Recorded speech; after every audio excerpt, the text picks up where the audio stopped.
fellow weirdos, it's me, Marie. Welcome back to my channel. For today's video, I am doing a June wrap-up of all the reads, and it was a pretty good month, I've got to say.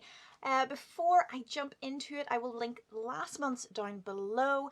If you've read any of these books, please let me know down below, because I always love to have chats about what I've read. And if you've got any recommendations along what I've read and what I like, please let me know as well. But I'm just going to jump right into it, okay? So, first up, as always, we've got my gothic horror read-along. If you're unfamiliar, I'll put the video for that down below. But essentially every month this year, I am rereading a gothic horror classic. And June's was Picture of Dorian Gray by Oscar Wilde. I mean, what can you say about this book? Oscar Wilde is a genius, one of the best writers that have ever lived, ever. Probably one of the wittiest, funniest men as well. I think he would be an amazing dinner party guest. This one, as we all know, was about Dorian Gray, a gentleman who sold his soul in order to retain his youth, and the only thing that ages is a portrait that he keeps stashed in the attic. And it's about his slow descent into madness. It's a fantastic read. If you haven't read it before, I recommend it. As you can see, not a big book, fantastic read. Please jump in if you've never read it before. July's book is The Strange Case of Dr. Jekyll and Mr. Hyde by Robert Louis Stevenson. So if you feel like jumping in with us for this month, please go ahead. Okay, next we have It Calls from the Forest by Erie River Publishing. It is a short story collection, all of which is inspired by tales of terrible things that have come from the woods. They very kindly sent me this to review, and oh my gosh, I loved it! Oh, I should say, Dorian's obviously getting 5 out of 5. If you don't give Oscar Wilde 5 out of 5, then there's something wrong with you. This is definitely a 5 out of 5 as well. It is jam-packed full of short stories. I'm going to do a deep dive review of this, so I don't want to get into it too much. But it has everything in here from serial killers to monsters to curses, ghosts, everything you can think of. It's in here. It's a really fun read, and I really enjoyed it. Okay, all the rest of my books were Kindle based. First up, we have my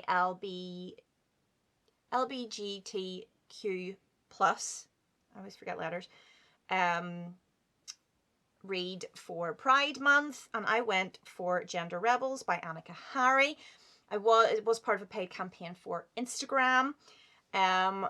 But this is not paid. This is completely my own opinion. It is essentially a real life non-fiction book all about women throughout history who have had to dress as men.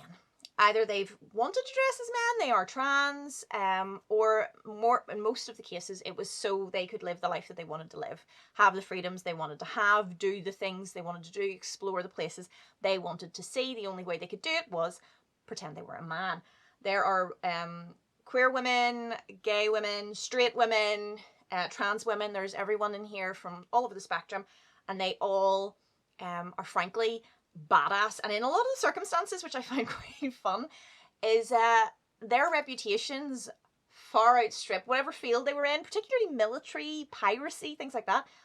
These ladies were vicious. Their reputations for being brutal warriors, fantastic fighters, was world renowned before people went, what? It's a woman? So it just goes to show these ladies would not let their vaginas get in the way, and they just went for it and lived their best lives. It is a fantastic read. As you can tell, I loved it. 5 out of 5 all day long. It was really fun learning about all these really cool women throughout history. Some I'd heard of, some I hadn't. And discover all the ways that they just led the charge. And one of my favourite little facts that I learned, and it happens more than once in the book, is that some of them pretended to be men in order to fight in wars and battles and be soldiers. And when they were exposed as being women, or when they came forward as being women, they went to their king or queen or whoever was in charge and was like, I want my pension. I want my military pension. I did my job. Might have done it in a bit of subterfuge and an outfit, but I want my pension. And in most of the circumstances, the leader's like, aye, okay, fair enough. Which I really loved, that these women, like, they sort of got their dues in a way. It was really fun read. I really recommend it. It's a very good feminist book, a very good book if you want to read something about LGBTQ plus sort of community. I really recommend it. Next, we have A Ghost Summer by Tananarive. I am going to do a deep dive review of this one as well. So again, I'm not going to get into it too much, but another 5 out of 5 read. I told you it was a good month. This is a collection of short stories. A lot of them are kind of inspired by summer itself. There's one called Ghost Summer, which is where the title comes from. But oh my god, this is one of those books where you have to take a moment after reading a lot of the stories. It's probably one of the most affecting books I've read in years. She has a fantastic way with language, and she has a fantastic way of creating horror that strikes at really raw nerves. The ones that got to me was about children and the impact that has on people. Honestly, she's a genius, and if you haven't read any of her books yet, please do. I will be buying more in the future. I loved it. Finally, we have Crossing in Time by D.L.Orton.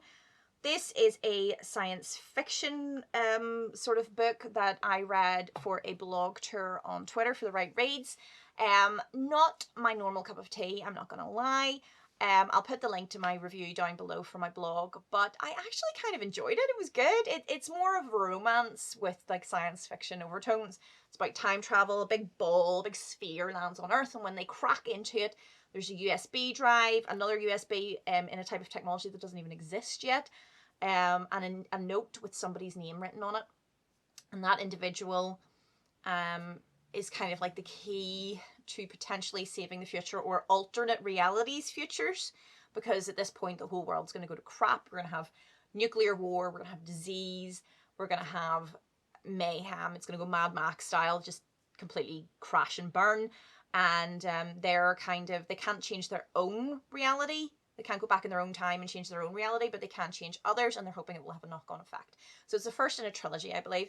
I did enjoy it, I have to say. I would give it a 3 out of 5. It's not my personal cup of tea, but it was pretty entertaining.